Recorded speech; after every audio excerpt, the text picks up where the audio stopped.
صل على سيدنا ومولانا محمد وعلى بسم اللہ الرحمن الرحیم۔ السلام علیکم ناظرین و سامعین کرام۔ پروگرام یاد الہی میں روزانہ عظیم ہستیوں کے تذکارے پاک کیے جاتے ہیں اور اس کے ساتھ ساتھ کچھ ایسے موضوعات پر گفتگو ہوتی ہے جن سے آپ کو رہنمائی حاصل ہوتی ہے۔ آج ائمہ اہل بیت اطہار علیہم الرضوان میں سے ایک عظیم ہستی جناب سیدنا امام موسیٰ کاظم رضی اللہ تعالی عنہ آپ کے تذکارے پاک ہوں گے۔ اس سے پہلے کتاب الشفا سے آج کا وظیفہ، ابرو کے درد کا روحانی علاج، آئی برو پین۔ اس کے درد کا جو آئی برو پین ہے، اس کا روحانی علاج کیا ہے؟ اگر کسی شخص کے ابرو میں درد ہو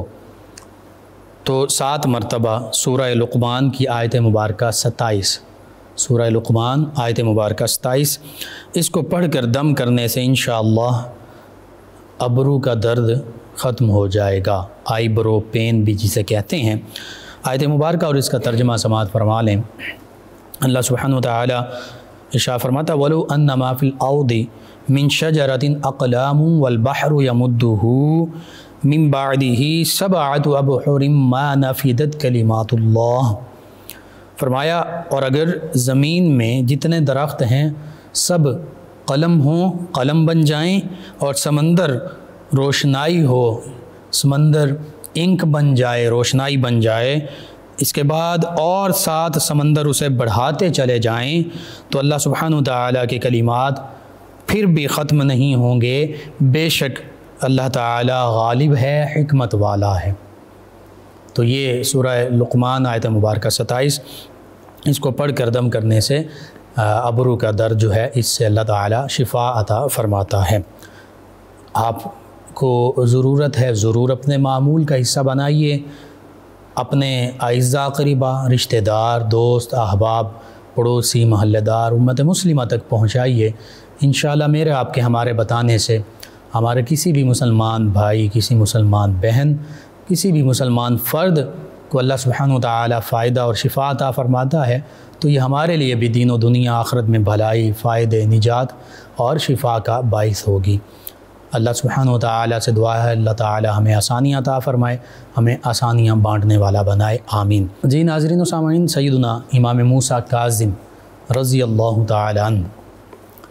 ائمہ اہل بیت اطہار علیہم الرضوان میں سے 7ویں امام، اور آپ کا نامی اس میں گرامی موسیٰ ہے۔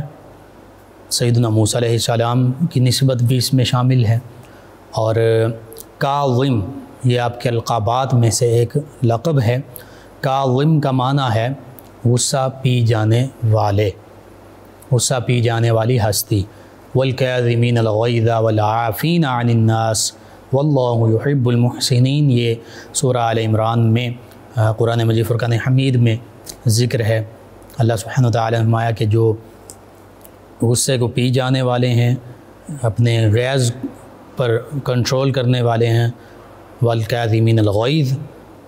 اور والعافین عن الناس، اور لوگوں کو معاف کرنے والے ہیں۔ فرمایا واللہ یحب المحسنین، یہی اللہ کے محبوب بندے ہیں۔ اللہ تعالیٰ ان محسنین کو پسند فرماتا ہے، اور اس سے پہلے اللہ کے راستے میں خرچ کرنے کا بھی ذکر ہے۔ تو یہ جو صفات ہیں یہ آقا کریم صلی اللہ علیہ وآلہ وسلم کی بھی صفات ہیں، یہ اکثر انبیاء کرام علیہ السلام کی بھی صفات ہیں، انبیاء کرام کی صفات ہیں، اور صحابہ کرام علیہم الرضوان کی صفات ہیں، اہل بیت کرام علیہم الرضوان کی صفات ہیں، اور یوں ہی یہ سیدنا موسیٰ کاظم رضی اللہ عنہ آپ کی بھی صفات ہیں۔ یعنی یہ وہ ہستیاں ہیں کہ جو قرآن و سنت پر کما حق ہو عمل پیرا ہونے والے ہیں۔ اس حوالے سے آپ اللہ کے راستے میں خرچ کرنے والے بھی تھے، اور بہت زیادہ غصہ پی جانے والے بھی تھے، لوگوں کو معاف فرمانے والے بھی تھے، تو اس لیے محسنین میں سے تھے، اللہ کے نیک بندوں میں سے تھے، اور اللہ کے محبوب بندوں میں سے تھے۔ سیدنا امام موسیٰ کاظم رضی اللہ عنہ آپ کے ایک کنیت ابو الحسن بھی ہے، اور خانوادہ اہل بیت اطہار علیہم رضوان میں سے ہیں، یعنی آقا کریم صلی اللہ علیہ وآلہ وسلم، سیدنا علی المرتضیٰ کرم اللہ وجہہ الکریم، سیدہ فاطمہ الزہرا رضی اللہ عنہا، ان کی اولاد پاک میں سے ہیں۔ آپ کے مزاج مبارکہ دیکھا جائے تو چونکہ آقا کریم صلی اللہ علیہ وآلہ وسلم کے خانوادے سے ہیں، نبی رحمت صلی اللہ علیہ وآلہ وسلم کے مزاج مبارکہ میں سے آپ کو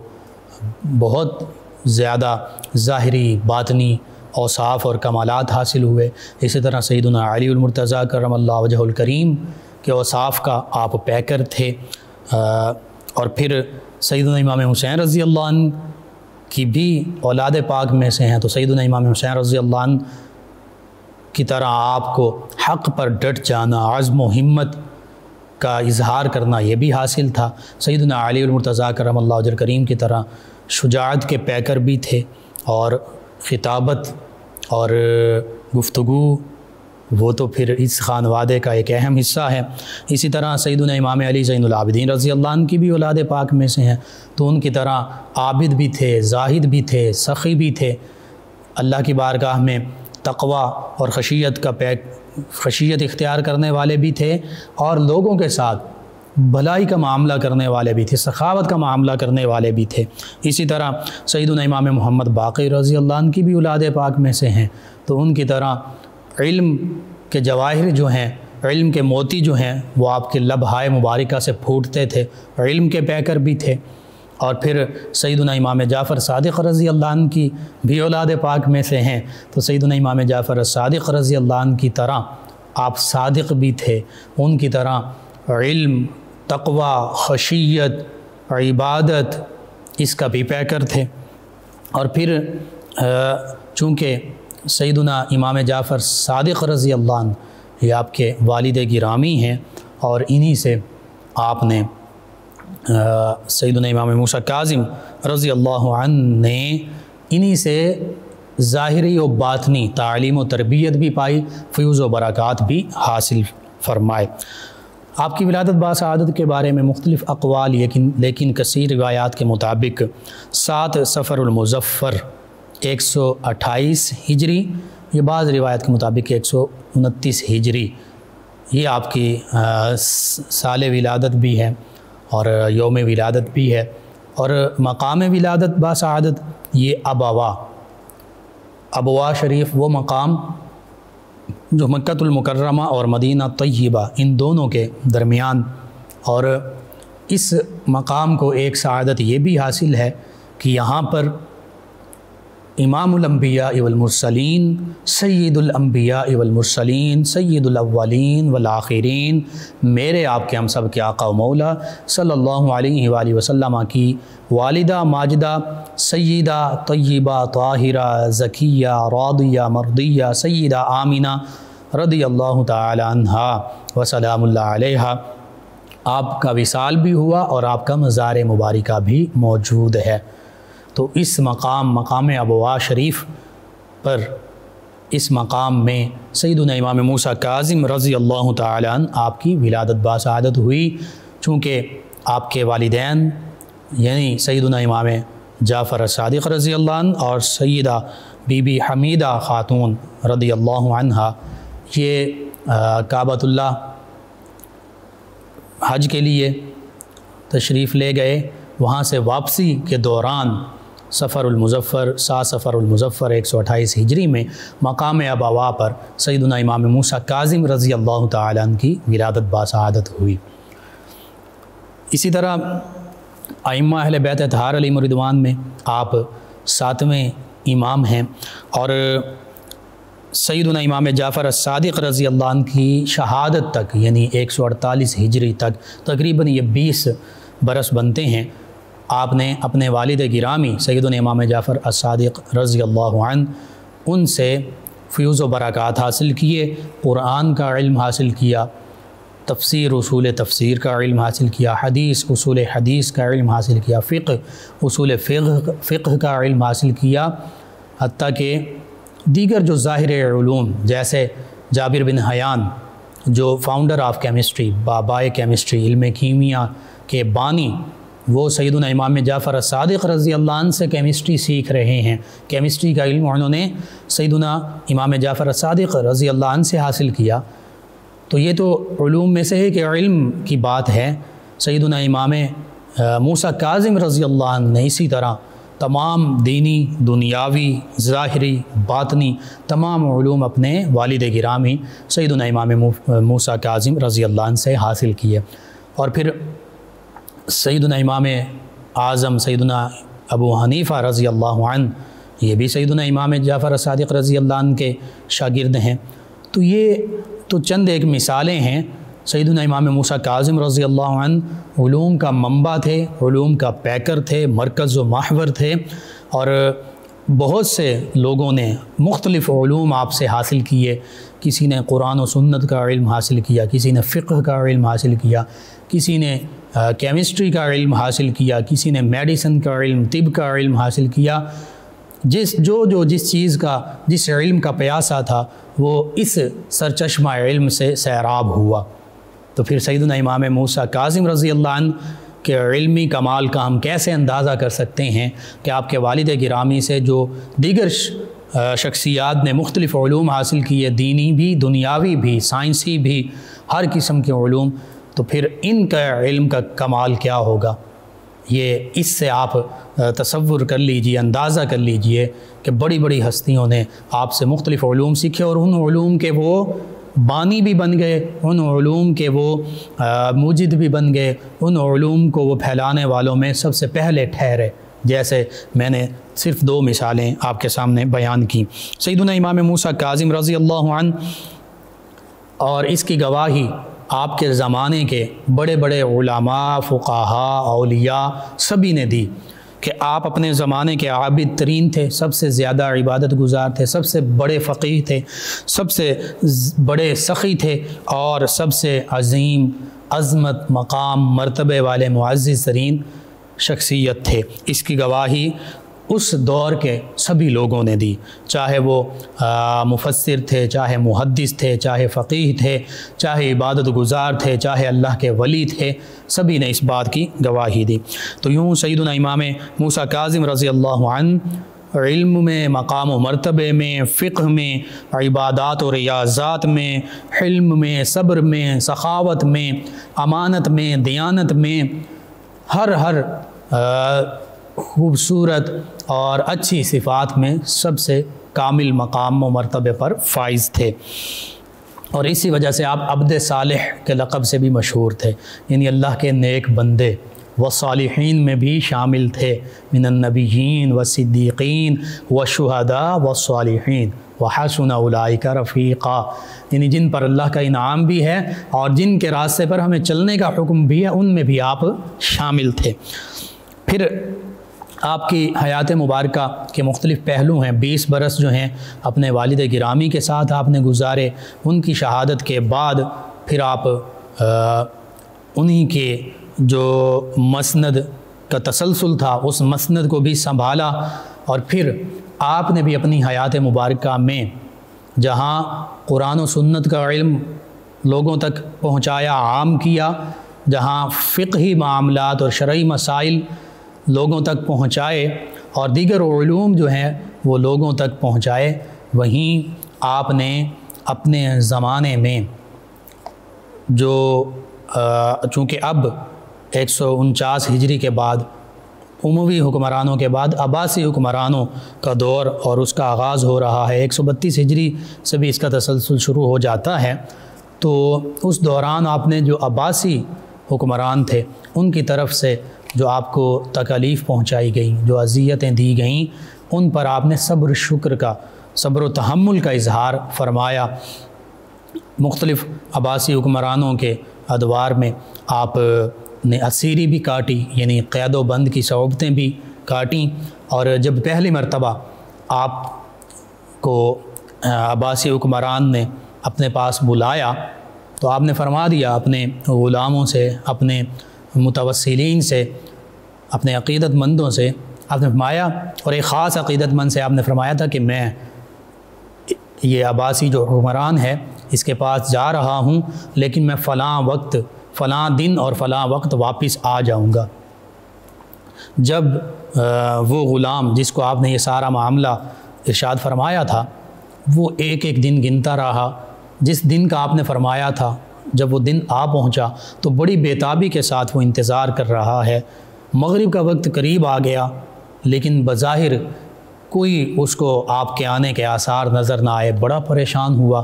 لیکن اس کے دل میں یہ بات تھی کہ آپ نے جو فرمایا ہے اسی کے مطابق ہوگا، لیکن ساتھ ایک پریشانی بھی تھی، بےتابی بھی تھی۔ تو جب غروب آفتاب کا وقت قریب آیا اور بظاہر وہ دلی طور پر بڑا نا امید اور مایوس ہو گیا کہ واللہ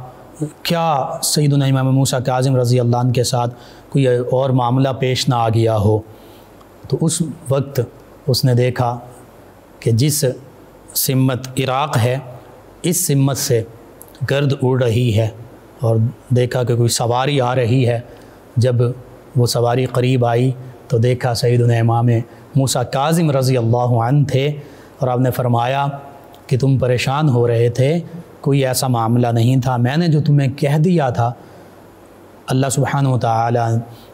کیونکہ یہ وہ ہستیاں ہیں یہ جو اللہ جو زبان سے نکال دیتے ہیں مستجاب الدعوات ہوتے ہیں، اور آپ کا مزار مبارکہ بھی آج باب قضاء الحوائج ہے، یعنی حاجات کے پورے ہونے کا دروازہ ہے۔ تو آپ نے فرمایا کہ اللہ سبحانہ و تعالی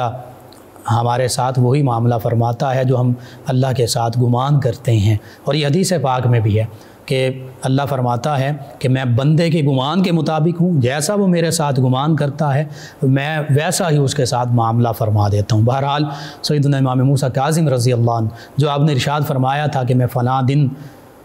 اور فلاں وقت پہنچوں گا، اسی وقت آپ تشریف لے آئے، اور پھر اسی موقع پر آپ نے یہ بھی ارشاد فرمایا کہ اب دوبارہ مجھے عباسی حکمران جب بلائے گا تو میری واپسی نہیں ہوگی، یعنی وہیں پر حیات مبارکہ جو ہے اس کا ظاہری حیات مبارکہ کا اختتام ہوگا۔ اور یوں ہی ہوا، بعد میں جب آپ دوبارہ تشریف لے گئے، عباسی حکمران نے آپ کو بلا بھیجا، پھر آپ نے اسیری اور قید کے لمحات کاٹے، مختلف روایات ہیں 4 سے 5 سال کا بھی ذکر ملتا ہے، اور اسی دوران پھر آپ کو کھانے کی چیز میں زہر دیا گیا، اور پھر اسی کی وجہ سے آپ کی شہادت بھی ہوئی۔ اور یہ وہ ہستیاں ہیں راضی برضا رہنے والی، انہیں اللہ کی طرف سے یہ علم بھی ہوتا ہے کہ ہماری شہادت اور وصال کس طریقے سے ہوگا۔ جیسے سیدنا امام حسین رضی اللہ عنہ، ان کو علم تھا، آقا کریم صلی اللہ علیہ وآلہ وسلم کے فرامین مبارکہ سن رکھے تھے کہ کربلا کے میدان میں شہادت ہوگی، اور جانتے تھے کہ وہاں شہادت اللہ تعالیٰ کی طرف سے مقدر ہے، لیکن راضی برضا تھے۔ صحابہ کرام علیہم الرضوان نے بھی عرض کیا کہ آپ نہ جائیے، آپ کے ساتھ یہ برا معاملہ کریں گے۔ آپ نے تمام حجت بھی پورے کیے، تمام حجت فرما دیا اپنے چچا زاد بھائی، ان کو بھی بھیجا نمائندے کے طور پر، اور ساری چیزیں، لیکن بالآخر جو مقدر تھا، جو تقدیر میں تھا، اور جس کے بارے میں آقا کریم صلی اللہ علیہ وآلہ وسلم نے فرما دیا تھا، آپ خود بھی جانتے تھے، صحابہ کرام علیہم الرضوان بھی جانتے تھے، وہ ہو کر رہا، یعنی راضی برضا تھے۔ اسی طرح یہ ہستیاں بھی راضی برضا تھیں اللہ، اور اسی لیے تو اللہ فرماتا یا ایتھا النفس المطمئنہ ارجعی الی ربک راضیۃ مرضیہ، کہ اے نفس مطمئنہ، اے اطمینان والی جان، اللہ کی طرف اس حال میں واپس آؤ، واپس پلٹو کہ تم اس سے راضی، وہ تم سے راضی۔ فادخلی فی عبادی، اللہ فرماتا میرے خاص بندوں میں شامل ہو جاؤ، وادخلی جنتی، اور میری جنت میں داخل ہو جاؤ۔ یہ انبیاء کرام علیہم السلام، آقا کریم صلی اللہ علیہ وآلہ وسلم، صحابہ کرام علیہم الرضوان، اہل بیت کرام علیہم الرضوان، انہی کے لیے تو یہ اللہ کا وعدہ ہے۔ یہ اللہ کی بارگاہ میں اس حالت میں پلٹتے ہیں کہ راضیہ بھی ہوتے ہیں، مرضیہ بھی ہوتے ہیں، اور نفس مطمئنہ لے کر اللہ کی بارگاہ میں حاضر ہوتے ہیں، اللہ سے راضی ہو کر، اللہ ان سے راضی ہوتا ہے، اس حال میں اللہ کی بارگاہ میں حاضر ہو جاتے ہیں، اور پھر اللہ کے خاص بندوں میں شامل ہو جاتے ہیں۔ یعنی نبیین، صدیقین، شہداء و صالحین اپنے اپنے مقام و مرتبہ کے مطابق جو انبیاء کرام علیہ السلام ہیں، انبیاء کرام کے خاص مقام و مرتبے پر جنت میں داخل ہوتے ہیں، اور جو صدیقین ہیں وہ صدیقین کے مقام و مرتبہ انہیں حاصل ہوتا ہے جنت میں بھی، جو شہداء ہیں شہداء کا مقام و مرتبہ جنت میں حاصل ہوتا ہے، جو صالحین ہیں ان کو صالحین کا مقام و مرتبہ حاصل ہوتا ہے۔ تو یہ تو ان کی حیات مبارکہ کا ایک ایک لمحہ راضی برضا، اللہ کی رضا پر راضی رہنا، یہ ان کی زندگی کا مبارک ایک طریقہ ہے۔ حتیٰ کہ آقا کریم صلی اللہ علیہ وآلہ وسلم نے اپنے تمام گھرانے کے لیے فرما دیا، جن میں ازواج مطہرات رضی اللہ عنہم بھی شامل، آقا کریم صلی اللہ علیہ وآلہ وسلم کے شہزادے شہزادیاں بھی شامل، آقا کریم صلی اللہ علیہ وآلہ وسلم کہ نواسے نواسیاں، اور پھر یوں ہی سادات کرام حسنی حسینی تمام سادات کرام شامل۔ اللہ سبحانہ وتعالیٰ کے پیارے حبیب صلی اللہ علیہ وآلہ وسلم نے اللہ کی بارگاہ میں دعا فرمائی کہ اللہ ان کو جو ان کی ضرورت ہے اس کے مطابق رزق عطا فرما، جتنا ان کے لیے کفایت کرنے والا ہے۔ بہرحال یعنی آقا کریم صلی اللہ علیہ وآلہ وسلم نے بھی خود فقر اختیار فرمایا، اور اپنے خانوادے کے لیے بھی یہ دعا فرما رہے ہیں کہ انہیں بھی اللہ فقر عطا فرما دے، ہاں اپنی طرف سے جو ان کی ضروریات ہیں وہ بھی باہم پہنچا، لیکن فقر بھی عطا فرما دے۔ تو یہ تو وہ عظیم ہستیاں ہیں جنہیں آقا کریم صلی اللہ علیہ وآلہ وسلم کے ظاہری باطنی روحانی تمام کمالات بھی حاصل ہیں، ان کے وارث اور امین بھی ہیں، اور اللہ کے پیارے حبیب صلی اللہ علیہ وآلہ وسلم کی طرف سے جو دعائیں ہیں ان برکات کے مصداق بھی ہیں۔ بہرحال سیدنا امام موسیٰ کاظم رضی اللہ عنہ آپ کی کئی کرامات ہیں، سب سے ایک مشہور کرامت وہ حضرت شفیق بلخی رحمۃ اللہ تعالی علیہ جو آپ نے بیان کی، شواہد النبوہ میں بھی دیگر کتب میں وہ روایت کی گئی۔ تو اس میں حضرت شفیق بلخی علیہ رحمہ اللہ کے نیک بندے اولیاء کاملین صالحین میں سے ہیں۔ آپ نے سیدنا امام موسیٰ کاظم رضی اللہ عنہ کو جب پہلی دفعہ دیکھا تو آپ کو نہیں پتہ تھا کہ یہ سیدنا امام موسیٰ کاظم رضی اللہ عنہ ہیں، تو آپ نے دیکھا کہ یہ قافلے کے ساتھ ہیں، تو حضرت شفیق بلخی علیہ رحمہ سمجھے کہ یہ کوئی صوفی درویش نوجوان ہے، اور یہ اس قافلے پر بوجھ بننا چاہتا ہے کہ میں اس قافلے کے ذریعے میں بھی مکہ المکرمہ پہنچ جاؤں۔ وہ حجاج کا قافلہ تھا، تو آپ کے ذہن میں وہ تھوڑی سی گمان جو ہے وہ ایسا آیا۔ تو جب شفیق بلخی علیہ رحمہ سیدنا امام موسیٰ کاظم رضی اللہ عنہ کے پاس جاتے ہیں، آپ نے سوچا کہ میں اس نوجوان کو منع کرتا ہوں کہ تم اس طرح قافلے والوں پر بوجھ نہ بنو۔ تو آپ فرماتے ہیں کہ جب میں ان کے پاس پہنچا، ابھی انہیں جانتے نہیں ہیں کہ یہ کون ہیں، تو انہوں نے میں وہاں پر پہنچتے ہوئے جب میں وہاں پہنچا، انہوں نے فرمایا ہے شفیق، قرآن مجید فرقان حمید کی آیت مبارکہ تلاوت کی کہ اجتنبوا من الظن اور کثیرا من الظن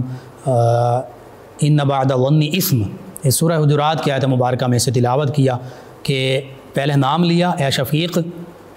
زیادہ گمان جو ہیں ان سے بچا کرو، کیونکہ بعض گمان گناہ ہوتے ہیں۔ تو کہتے ہیں میں بڑا حیران ہوا کہ انہیں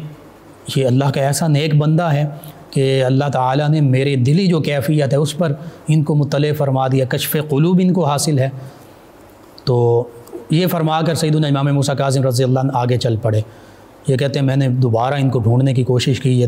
تو اللہ کا نیک بندہ ہے، تو میں نے دیکھا ایک اور جگہ پر موجود ہیں، اور کہتے ہیں کہ میرے دل میں آیا کہ میں ان سے معافی مانگوں، اور جو میں نے غلط گمان کیا تھا، بدگمانی کی تھی، اس پر توبہ کروں۔ تو جب میں دوبارہ ان کی بارگاہ میں حاضر ہوا، ان کے پاس پہنچا، تو انہوں نے پھر ایک قرآن مجید فرقان حمید کی آیت مبارکہ تلاوت کی، جس کا معنی یہ تھا، ترجمہ یہ تھا کہ اللہ کی بارگاہ میں توبہ کرو، بے شک اللہ تعالیٰ توبہ قبول فرمانے والا ہے۔ تو کہتے ہیں کہ میں مزید حیران ہوا، اور میں نے سوچا دل میں کہ یہ تو ابدال اللہ کے ان بندوں میں سے ہے کہ جن کا حدیث مبارکہ میں ذکر ملتا ہے، 30 ابدال ہیں شام میں کہ جن کی بدولت اللہ سبحانہ و تعالیٰ اپنی نعمتیں اپنی مخلوق تک پہنچاتا ہے۔ بہرحال کہتے ہیں کہ جب میں نے یہ سوچا تو انہوں نے مجھے توبہ کی آیت مبارکہ جو ہے وہ ارشاد فرمائی، پھر یہ چل پڑے۔ پھر جب کعبۃ اللہ ہم حاضر ہوئے، میں نے دیکھا یہ وہاں پر بھی تشریف فرما ہیں، موجود ہیں، اور ان کے ارد گرد لوگ موجود ہیں، اور بڑا ادب احترام کر رہے ہیں۔ تو میں نے لوگوں سے پوچھا کہ یہ کون ہیں، یہ نوجوان کون ہیں؟ لوگوں نے مجھے بتایا کہ یہ ابن رسول ہیں، نبی کریم صلی اللہ علیہ وآلہ وسلم کے شہزادے ہیں، یہ سیدنا امام موسیٰ کاظم رضی اللہ عنہ ہیں۔ اور اس سے پہلے آپ فرماتے ہیں کہ ایک واقعہ ایسا بھی پیش آیا کہ ایک کنویں پر یہ موجود ہیں، ان کے ہاتھ میں جو برتن تھا پانی نکالنے کے لیے وہ کنویں میں گر گیا، تو اس موقع پر انہوں نے دعا کی کہ یا اللہ میرے پاس یہی ایک برتن تھا، تو ہی کھلانے والا ہے، تو ہی پلانے والا ہے، میرے لیے یہ پانی کا انتظام فرما دے۔ تو فرماتے ہیں کہ جو ڈول نیچے لٹکا ہوا تھا اور بظاہر اس کے آنے کا سبب نہیں تھا، یا برتن ایک اللہ کی طرف سے ایسا نمودار ہوا کہ اس میں پانی جو تھا وہ پانی اوپر کی جانب آیا، آپ نے وضو کیا، جو پانی پینا تھا پیا، اور پھر اللہ کی عبادت میں محو ہو گئے۔ میں یہ سارا ماجرا دیکھ رہا تھا، میں بڑا حیران ہوا، تو میں نے بھی، اور پھر اسی برتن میں آپ نے مٹی یا ریت ڈالی اور وہ کوئی کھانے کی چیز بن گئی، تو آپ کھانے لگ پڑے۔ میں بڑا کہتے ہیں کہ حیران ہوا، میں نے کہا کہ میں بھی آپ کے ساتھ یہ سارا معاملہ دیکھ رہا تھا، مجھے بھی اپنے ساتھ شامل کیجئے۔ تو آپ نے وہ برتن مجھے دیا۔ آپ شفیع بلخی علیہ رحمہ فرماتے ہیں کہ اس میں ایسی اللہ کی کھانے والی نعمت تھی، ایسی لذیذ تھی کہ اس سے پہلے میں نے کوئی بھی اللہ کی ایسی نعمت لذیذ اور عمدہ کھائی نہیں تھی۔ تو یوں آپ فرماتے ہیں حضرت شفیع بلخی علیہ رحمہ کہ میں نے آپ سے ان کرامات کا ظہور دیکھا، اور پھر کعبۃ اللہ میں دیکھا، تو مجھے وہاں پتہ چلا، لوگوں نے بتایا کہ یہ تو سیدنا امام موسیٰ کاظم رضی اللہ عنہ ہے۔ تو شفیع بلخی علیہ رحمہ فرماتے ہیں کہ بے شک نبی کریم صلی اللہ علیہ وآلہ وسلم کے شہزادوں کی یہی شان ہے، یہی مقام و مرتبہ ہے اہل بیت کرام علیہم رضوان کا، کہ اللہ سبحانہ وتعالی نے وہ جو فرما دیتے ہیں اسے پورا فرما دیتا ہے، ان کو عزتوں سے، کرامات سے، عظمتوں سے، شانوں سے نوازا ہے۔ یہ آپ کی کرامات میں سے ایک کرامت ہے۔ دیگر کرامات کا ذکر شواہد النبوہ میں بھی ہے، دیگر کتب میں موجود ہے، نور الابصار میں موجود ہے۔ بہرحال سیدنا امام موسیٰ کاظم رضی اللہ تعالی عنہ 179 ہجری میں مدینہ طیبہ سے جب آپ کو گرفتار کروایا گیا تو آپ تقریباً 4 سال تک بغداد کی جیل میں اسیر رہے، اور وہیں آپ کو خفیہ طریقے سے زہر دیا گیا، اور 25 رجب المرجب 183 ہجری بروز جمعۃ المبارک آپ کی شہادت ہوئی۔ اس وقت آپ کی عمر مبارکہ 55 برس تھی، اور بعض روایات کے مطابق آپ کے صاحبزادے سیدنا امام علی رضا رضی اللہ تعالی عنہ یہ مدینہ طیبہ سے تشریف لائے، اور انہوں نے آپ کی نماز جنازہ پڑھائی، اور کاظمین عراق میں آپ کی تدفین کی گئی۔ آپ کا مزار مبارکہ آج بھی باب قضاء الحوائج ہے، یعنی، اور سیدنا امام شافعی رضی اللہ عنہ نے بھی فرمایا کہ سیدنا امام موسیٰ کاظم رضی اللہ عنہ کا جو مزار مبارکہ ہے، قبر مبارکہ ہے، یہ باب قضاء الحوائج ہے۔ آپ فرماتے ہیں کہ یہاں پر جا کر جو بھی اللہ کی بارگاہ میں ان کا وسیلہ پیش کریں ان کی تمام حاجات پوری ہوتی ہیں۔ اس وجہ سے اس کو کہا گیا کہ حوائج کے، حاجات کے پورے ہونے کا دروازہ اللہ کی بارگاہ میں یہ وسیلہ ہیں، اور ان کی حیات مبارکہ میں بھی لوگ ان سے دعائیں کروایا کرتے تھے، اور پھر حیات مبارکہ کے بعد بھی اللہ سبحانہ وتعالی نے ان کو یہ عزت، یہ شرف، یہ کرامت عطا فرمائی کہ جو بھی لوگ آپ کی بارگاہ میں حاضر ہوتے ہیں اور دعا مانگتے ہیں، ان کی دعا اللہ سبحانہ وتعالی پوری فرما دیتا ہے۔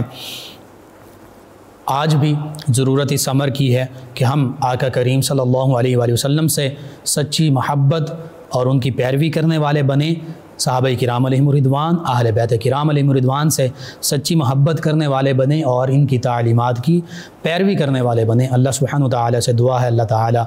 ہمیں ان معروضات پر عمل پیرا ہونے کی توفیق عطا فرمائے، آمین۔ اللہم صلی علی سیدنا و مولانا محمد وعلی سماعت فرما رہے ہیں پروگرام یاد الہی۔ ناظرین و سامعین، انہوں نے جوائن کیا شیر ولی خان، انہوں نے سلام کہا، جی وعلیکم السلام۔ اور ان کے علاوہ ہمارے ساتھ ہیں ایک اور لسنر ہیں، انہوں نے نام نہیں لکھا، کہتے ہیں السلام علیکم اور سلامت رہیں سب، انہوں نے کہا آمین، جی وعلیکم السلام۔ فوزیہ صاحبہ انہوں نے ہمیں جوائن کیا، کہتی ہیں السلام علیکم، جی وعلیکم السلام، کہتی ہیں کہ میری، اچھا انہوں نے اپنی آنشی کا نام کہا کہ فوزیہ ہے، اور ان کے ہسبینڈ کا نام محسن ہے، ان کی شادی کو 14 سال ہو گئے ہیں لیکن وہ ایک دوسرے کی بات برداشت نہیں کرتے، 3 بچے بھی ہیں لیکن پھر بھی سلوک نہیں، وجہ بتا دیں۔ جی ہم اس کی وجہ تو وہ خود بتا سکتے ہیں، بہرحال بظاہر سادہ سی وجہ جو میں سمجھتا ہوں، جہاں بھی کوئی معاملہ ہوتا ہے، ناانصافی ہوتی ہے، جھگڑا ہوتا ہے، جو بھی معاملات ہوتے ہیں ایک ہی وجہ ہوتی ہے، دین سے دوری، دینی تعلیمات سے دوری، اور حل بھی ایک ہی ہوتا ہے، دین سے قربت، دینی تعلیمات پر عمل۔ بس یہی وجہ ہے، دینی تعلیمات پر عمل نہ کرنا یہ وجہ ہوتی ہے ہر برے معاملے کی، غلط معاملے کی، اور دینی تعلیمات پر عمل پیرا ہو جانا یعنی اللہ اور اس کے رسول صلی اللہ علیہ وآلہ وسلم کے حکم پر عمل کر لینا، یہ اس مسئلے کا حل ہوتا ہے۔ اب یہ میں نے مختصر سی بات کہہ دی ہے، حقیقت یہ ہے کہ بات یہی ہے، مسلمانوں کے تمام مسائل کی وجہ، چاہے وہ اقتصادی ہوں، معاشرتی ہوں، گھریلو ہوں، ازدواجی ہوں، عائلی ہوں، ایک فرد سے لے کر پوری امت مسلمہ کے مسائل کی وجہ صرف اور صرف اسلام سے دوری ہے، قرآن و سنت کی تعلیمات سے، اللہ اور اس کے رسول صلی اللہ علیہ وآلہ وسلم کے احکامات سے دوری ہے، اور حل اللہ اور اس کے رسول صلی اللہ علیہ وآلہ وسلم کی تعلیمات پر عمل پیرا ہونا ہے۔ اگر ان دونوں کو پتہ ہو کہ میاں بیوی کا مقام و مرتبہ کیا ہے تو پھر ایک دوسرے کا خیال کریں۔ تو بس اسلامی تعلیمات سے دوری یہی وجہ ہے۔ ان کے علاوہ ہمیں جوائن کیا ہمارے ایک اور لسنر ہیں، نام انہوں نے نہیں لکھا، کل بھی انہوں نے میسیج یہ کیا تھا، اپنی والدہ کے حوالے سے پریشان رہتی ہیں اور وہم کرتی ہیں۔ جی درود پاک کی کثرت، نماز پابندی کے ساتھ، اور یا حی یا قیوم برحمتک استغیث یہ وسوسوں کے لیے اس کی کثرت ہو، کم از کم روزانہ ایک تسبیح تو لازمی پڑھی جائے۔ ایک اور لسنر ہیں عثمان ظفر ہیں، یہ کہتے ہیں انکل جی سدا سلامت رہیں، اور یہ کہتے ہیں میں آپ سے ملنا چاہتا ہوں، کہاں ملیں گے پلیز؟ چلیں جی آپ پروگرام کے بعد رابطہ کیجیے، آپ کو بتاتے ہیں۔ آپ کا شکریہ، آپ نے دعاؤں سے نوازا، اللہ تعالیٰ آپ کو تمام امت مسلمہ کو دین و دنیا آخرت کی بھلائیاں عطا فرمائے۔ اور ایک لسنر ہیں، یہ کہتے ہیں سلام بھائی کیسے ہیں؟ جی وعلیکم السلام الحمدللہ، کہتے ہیں اللہ پاک آپ کو لمبی زندگی دے، آپ کا پروگرام بہت اچھا ہوتا ہے۔ خواب کا ذکر کیا آپ نے، انشاءاللہ یہ جو آپ نے خواب کا ذکر کیا ہے یہ بہتری کا باعث ہوگا، کوئی ایسے اس میں گھبرانے یا پریشان ہونے کی ضرورت نہیں ہے، اللہ سبحانہ و تعالی بہتری عطا فرمائے گا۔ بس آپ اللہ کے جو احکام ہیں کوشش کیجئے ان پر عمل پیرا ہوں، کما حقہ زیادہ سے زیادہ، اور اللہ کے راستے میں صدقہ اور خیرات کیجئے، انشاءاللہ اللہ تعالیٰ بہتری فرما دے گا۔ جی ناظرین و سامعین، پروگرام یاد الہی کا وقت ختم ہو جاتا ہے، انشاءاللہ کل صبح دوبارہ آپ سے ملاقات ہوگی۔ پروگرام یاد الہی میں اپنے میزبان محمد لقمان رضا اور ہماری ٹیم کو اجازت دیجیے، اللہ نگہبان۔ اللہم صل علی سیدنا و مولانا